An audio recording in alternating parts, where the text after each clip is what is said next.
See, people are starting to flow in now. We'll kick off in a second, guys.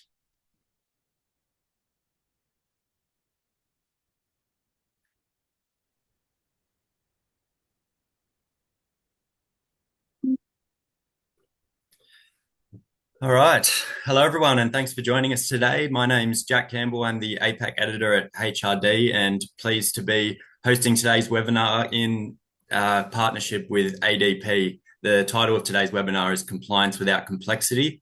So we're going to do everything compliance and hopefully teach you a thing or two about the ever-changing world of compliance. Joining me today are Anna Valoria, who is the Senior Manager Business Development at ADP, and Guy Barton, Solution Consultant at Workforce Software, which is an ADP company.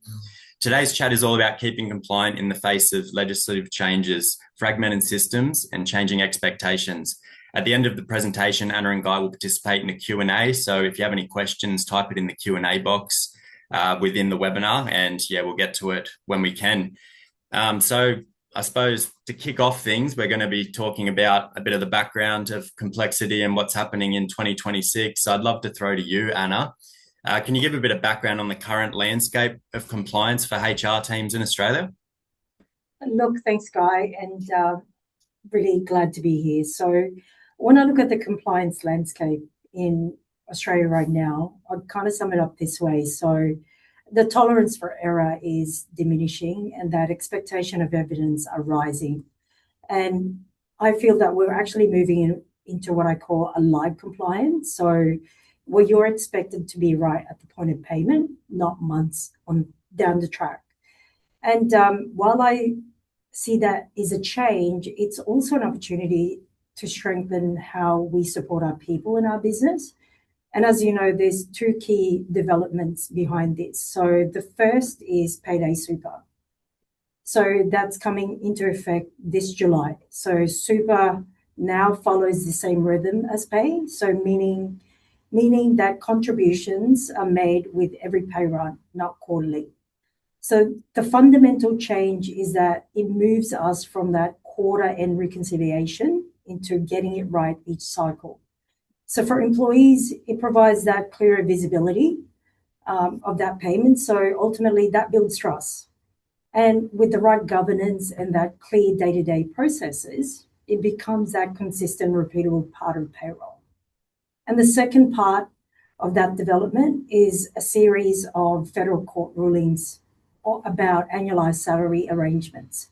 So that's including some of the high-profile decisions recently involving two major retailers. I'm not going to name and shame, but the key point here is it really comes down to what you can demonstrate in practice. So not just what's intended. So for a long time, many of us assumed that if we paid a solid margin above the award, that buffer would naturally cover the overtime and penalties. But that assumption doesn't hold up anymore. So what's expected now is that you can evidence using actual hours and real-time patterns, and that your manual salary covers everything the award requires. So that includes your overtime, penalties, and allowances. And importantly, those checks and balances need to be built in as part of your normal cycle. So not something that you want to do when someone raises the concern. And that's really a really important point. So what does it look like? What do you actually need to operate in this environment? So based on years of conversation with many HR and payroll teams, the three foundational elements consistently stand out. So first is the accurate data capture. So knowing when your people work is important, what type of hours they work, and which entitlements apply under the relevant award arrangement. So the second is a robust calculation capability. So let's face it, the Australian industrial relations are complex. So you need a system that you can apply, the award rates consistently. You need to also manage the interaction between the provisions, also handle that state and federal nuances, and importantly, to be able to compare and reconcile the annualized salaries against the award outcomes in the background. And the third is a comprehensive audit trail and documentation. So the we thought where compliant doesn't cut it anymore. And that, that expectation is that you can show how decisions were made and how each of the payments was calculated. And again, importantly, demonstrating that ongoing compliance. So I think what the recent court cases really reinforce is that getting it right can't really, can't rely on that good intentions alone. What is required is that robust process that guaranteed compliance by design, and the compliance needs to be built in to the way you operate day to day, not afterwards. Yeah, absolutely. And thanks for that, Anna. I think you're absolutely right. In the news, it seems every week there's some new change to compliance that HR leaders have to keep up with. And obviously it's top of mind. And that's why people have joined the call today to learn a thing or two. So I suppose throwing over to you now, Guy, if we can switch gears a little bit. If we think about compliance by design and how that fits into workforce management, how can HR leaders build compliance into rostering and time and attendance? Thanks, Jack. Yeah. So I think one of the key points to understand there is that compliance by design, it doesn't start in payroll. It actually starts well before that in the rostering decisions that are being made.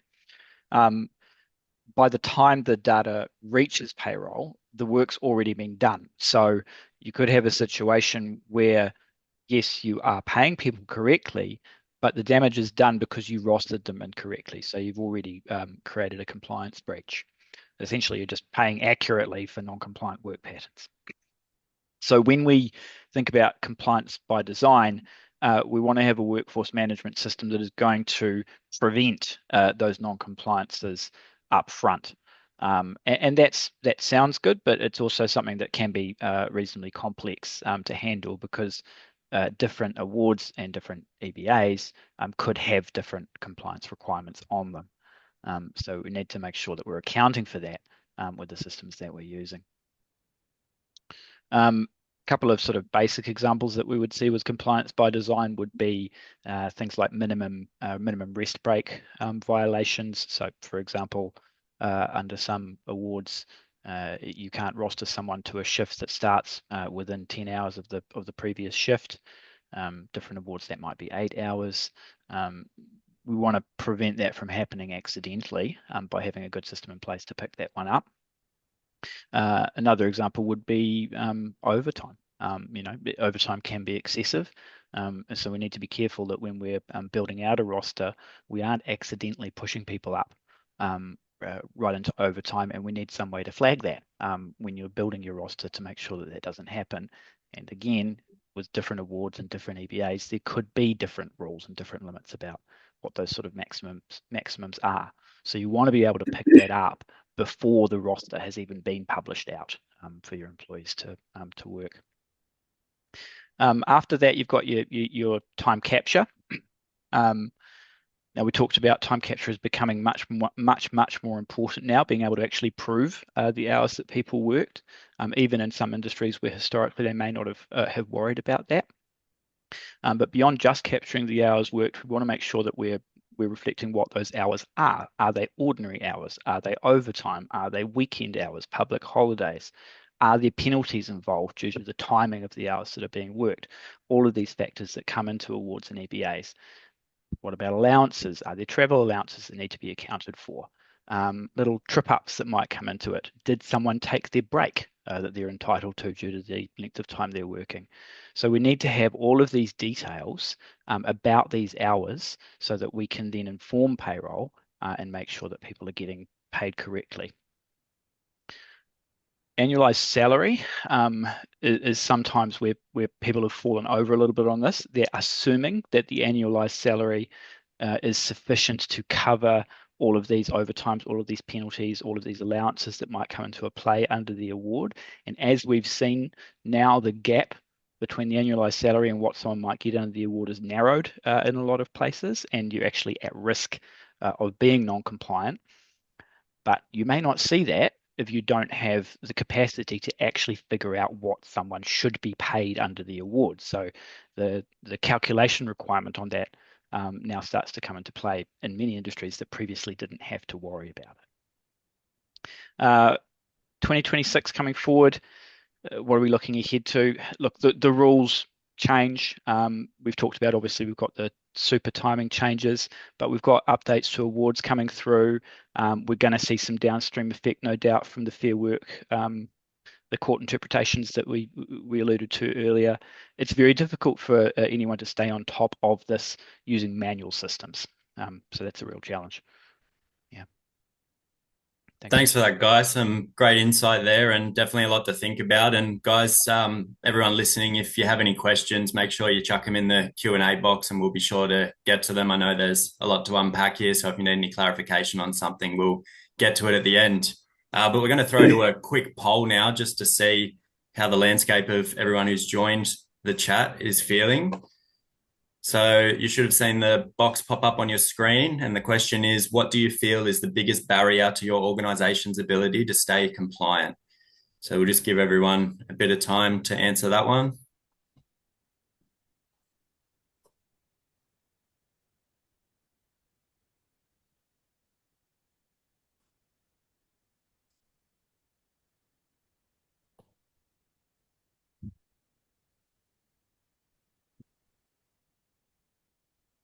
All right, and the poll results are in. It says 20% of you said system limitations, complexity of awards 12%, trouble keeping up with changes only 1%. So that's promising. And a mix of all the above was by far the biggest, 63%, and then 4% with something else. So if you guys want any clarification with something else, make sure you chuck your questions in the box and we'll get to them.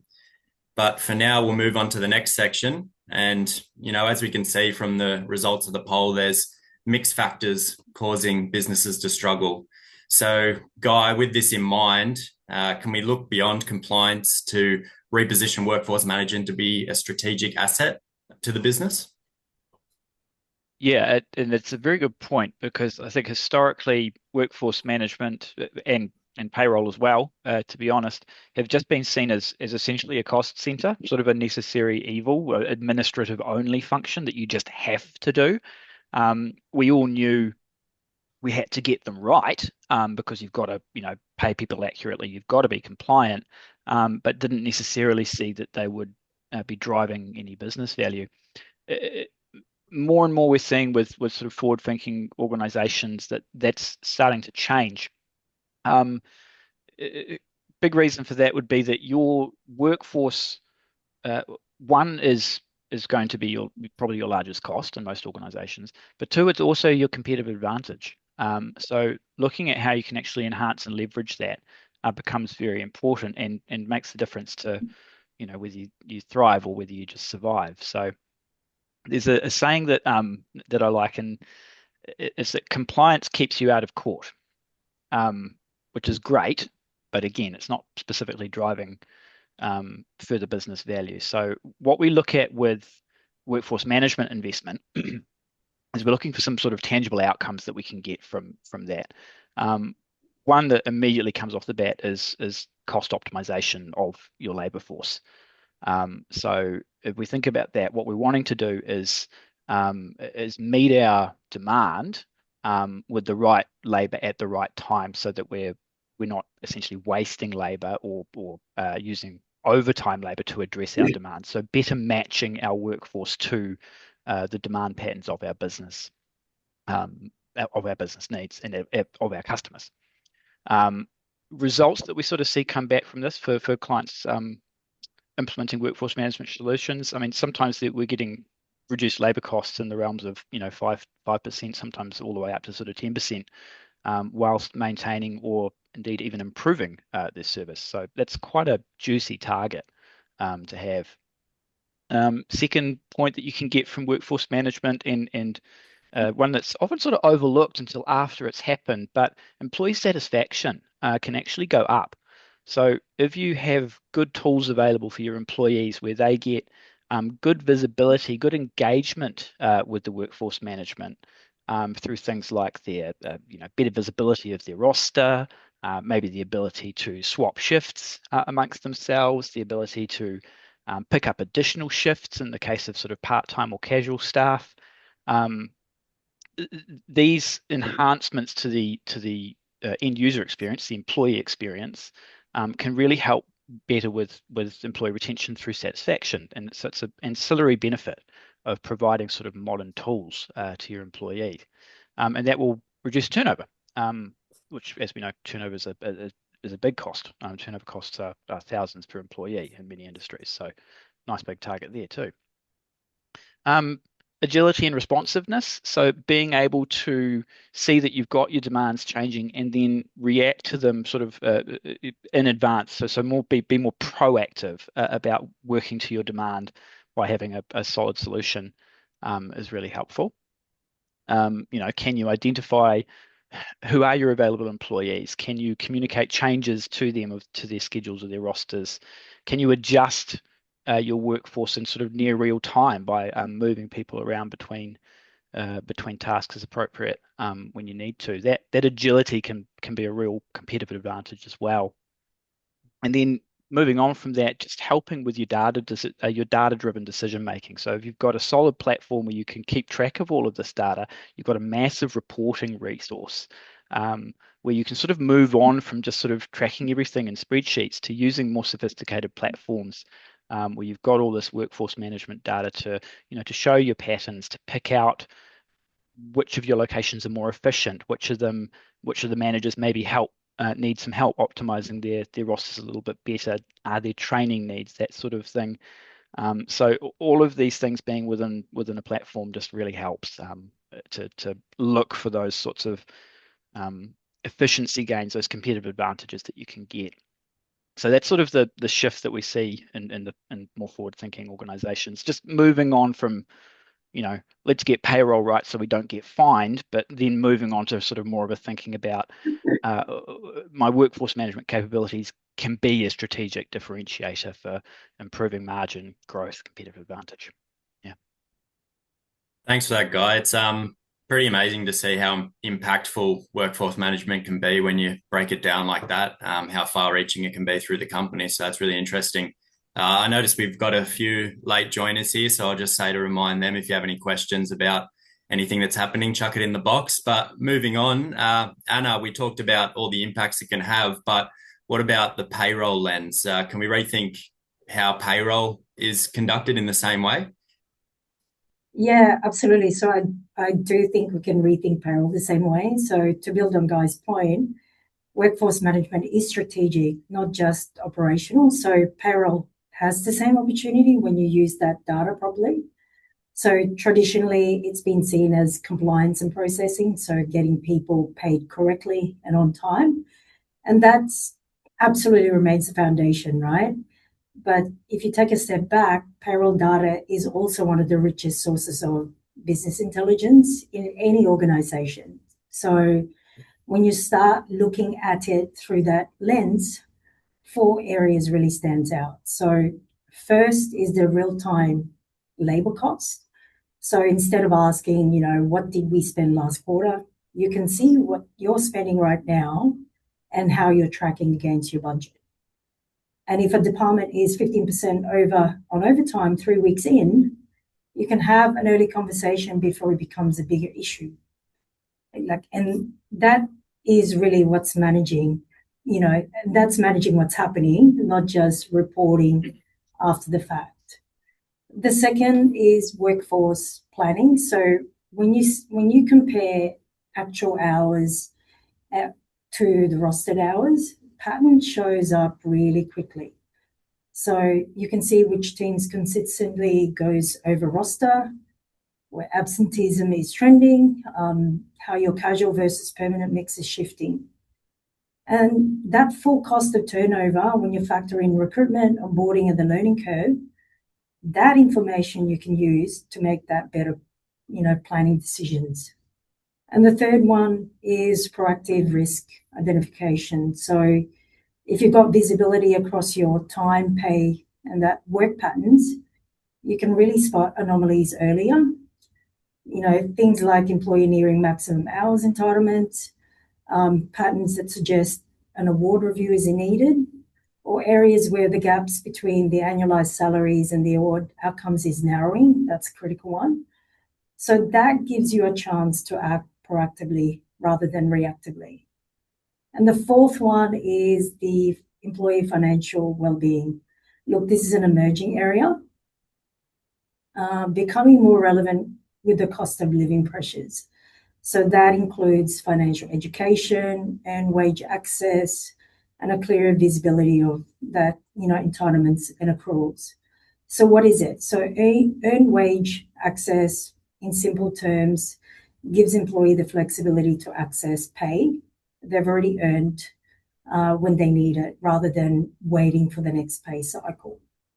So when I look at the reality is that, none of this strategic value is achievable if really payroll is still manual, reactive, and constantly fixing problems. So if most of your team's time is spent on correcting errors, chasing timesheets, reconciling fragmented data, there's absolutely no capacity left for that strategic work. So this really only becomes possible when that fundamentals are stable and that process is efficient. So, because let's face it, what creates that headspace is to help you analyze, advise, and be that partner of the business. And to me, that links back to what Guy said earlier. When workforce management and payroll are aligned, you can move from that reporting to actually managing labor in real time. Yeah, thanks for that, Anna. Obviously very important. If you get payroll wrong, it's the first thing you're going to hear about from employees, because at the end of the day, that's the reason they show up to work. But I like the use of strategic through there. So being strategic about how you conduct payroll, I think it's really important. Moving on to another poll, so we can gauge a bit of what you guys are feeling. How many data sources or systems do you need to monitor compliance? So the poll should have popped up on your screens: 1 to 2, 3 to 5, more than 5, or not sure. Chuck in your answers. We'll just give you a few seconds.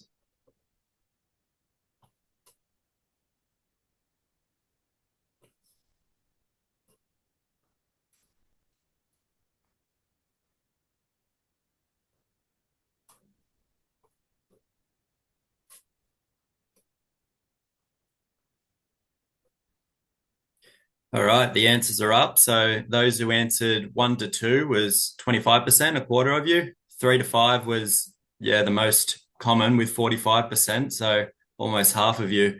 More than 5, 14%, and 16% aren't sure. So some interesting results there. So Anna, again, if we take a look at those results and reflect on them and everything else we've discussed, it seems that people are heavily relying on systems and talking to each other effectively. So what happens when these systems are fragmented? What's the impact of that? Look, to me, that's such an important question, because in my view, fragmentation is one of the biggest hidden risks an organization can face. So it's really that flip side of that strategic workforce management point that I mentioned earlier. So when the data chain breaks, you lose that insight and that risk goes up. So when data lives in multiple places and has to move manually between the system, error follows. So it's not a question of if, it's a question of how often. So let me describe what it typically looks like. So when TNA sits in one place, sometimes it's an old clock in or even a paper timesheet. Rosters are managed separately, often in Excel by individual managers. Leave approvals might live in emails, and employee records sit in HR. And payroll is left trying to pull all that data together from multiple sources. So, and the immediate consequences is a manual handoff, and that's a lot of them. So someone has to re-enter TNA into payroll, and then you've got rosters cross-checked manually, approvals gets cross-checked, also chased through inboxes, and each handoff increases the chance of something being missed or entered incorrectly. So hours get keyed wrong, timesheets go missing, leave is recorded late. Look, according to some industry research, manual payroll process can carry an error rate between 1 to 8% of your total payroll. So when you repeat those hand off every single pay cycle, that exposure builds up quickly.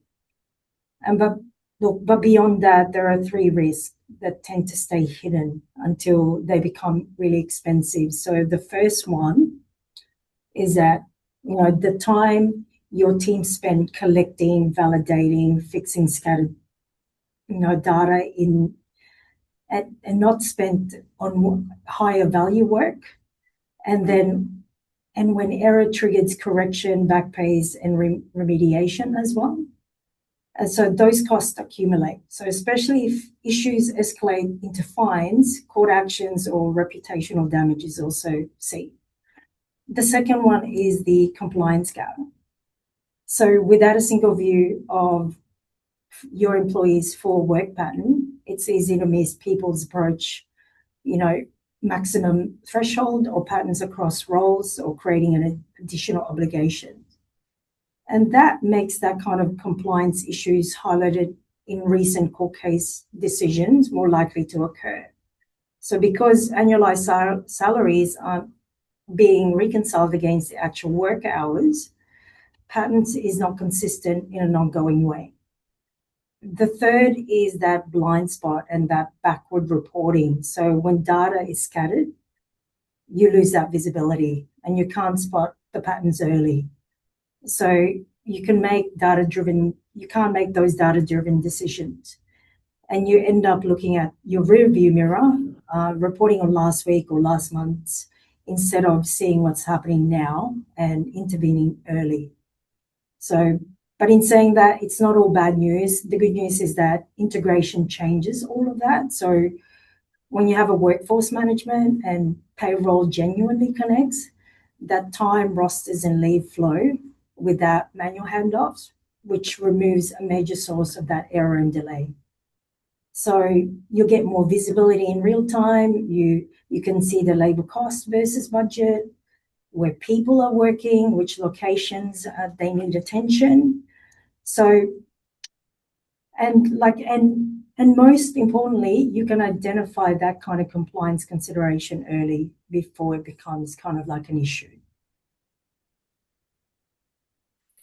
Thanks for that, Anna. It's no doubt that payroll is tricky, but some great tips there for helping overcome some of these compliance challenges. Throwing back to you, Guy, back with the workforce management perspective. Good implementation that allows customers to achieve good compliance. What does that look like from your perspective? Yeah, a lot of it does tie back to what Anna was talking about there with the integration of systems. It's very important that we're not replicating effort and having the same data in multiple systems, which can then get out of sync. So I like to refer to it as one source of truth. It's very important that you have a landscape set up where there is one source of truth for the relevant pieces of data. And a good example of that and how that can work with workforce management is we need to know who the people are. We need to know what skills they have, because that can be relevant in determining how we roster them, what sorts of work they can be rostered to. We also need to know what award applies to them that they're to be paid under, and also just what their availability is for work. So all of those are really important elements that we want to be able to pull together and use in the workforce management platform so that we can actually get this right. Beyond that, you're going to have things like automatically being able to publish employees' rosters so that they can see them, and being able to see them on their mobile is just so critical these days. We've become very mobile-centric, mobile-first world, I think it's fair to say. So being able to have that on someone's mobile is really important. We want to be able to see their shifts. If your industry organization supports it, being able to request changes, having that visibility so they can request changes is a big thing as well. As I mentioned, the ability to potentially swap shifts with their colleagues, if that's appropriate. That sort of flexibility gives them more feeling of ownership within their own work, and just really helps with driving employee experience better. If you're an organization which needs to have clock ins and clock outs, very important that we make that seamless as well. So you want to be able to have employees clocking in and out through the same platform. That could be digitally through a mobile application, or if it's using a physical clocking terminal, we want to make sure that that is seamlessly integrated, so it's just flowing directly into workforce management for time capture. And then taking those times and doing the automatic breakdown based on the award of what type of hours those become. Whether they're overtimes, whether there's shift penalties associated with night work, overtime meal allowances getting triggered, those sorts of things. Just having all that automated in the system, so that you're not having to have someone do manual interpretation, is so important. Once you've got that time data flowing in, when you've got workforce management, you get a secondary benefit to that you can validate that time against what the roster said. So you'll know if there's an exception, if there's a variation to what someone's actual recorded work was versus what they're expected to work. And that becomes really useful for a manager or a supervisor. Instead of having to sort of chase every single timesheet and every single record, just being able to check the exceptions and manage by exception, rather than having to review every single entry. It's a real gain in efficiency for supervisors in your organization. Once we've got all this done, all this time capture, all of the interpretation to output, the overtimes, the ordinary hours, all of these things, let's get that to payroll without manual intervention. Just have it flow. And that's that integration that we talked about again. We don't want to create a risk where someone could make a mistake, forget to put a leading zero on something so it doesn't correctly come into the target system. Having that automation of data flowing through to payroll is massive. It's really, really important to having a good outcome. Avoid that sort of manual collection of data, manual data entry as well. You're going to have payroll receiving a clean, structured, validated data up front. So the time data is right up front, so that payroll is not then having to go back and try and chase and figure out what went wrong with the time data, because it's all been validated ahead of that in the time and attendance system, the component of workforce management. So where it gets really powerful, the ability to have automated award interpretation, that's really big. And in Australia's landscape in particular, it can be hard. We have a complex set of awards and instruments compared to a lot of people internationally, a lot of countries internationally. So to do it, you need a powerful solution that's actually going to support that. But the benefit of it is you're not going to get caught out. You're going to be far better at getting people paid right the first time, because we've calculated what their entitlement says they should be paid. And as I mentioned before, likewise with that, even if you're doing annualized salary, being able to calculate the award and then immediately compare to check that your annualized salary is paying overs is massive. It's a real key point to staying compliant there. Thanks for that, Guy. Some great insights there, and I like the idea of cohesion and unity between functions and making it seamless. It's just an easy way to make HR's life easier, and then the flow-on effect of making the employee's life easier. So we got a couple more polls before we finish up. Unfortunately, we've run out of time for questions. So if you have anything that you need answered, you can reach out to me directly on site and I can help you out. But if we switch over to the poll, we'll get these ones answered quickly, a bit of a wrap up to finish it off.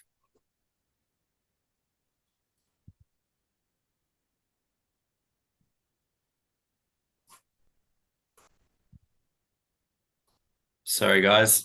Lost that poll. I think that's all we have time for today. But I want to thank everyone for joining us and thank Anna and Guy for some great insights there. and to everyone else in the audience for being here with us today. We have a few more upcoming webinars, so make sure you keep an eye out for that. But thank you all for joining, and we'll chat to you soon. Thanks, Jack.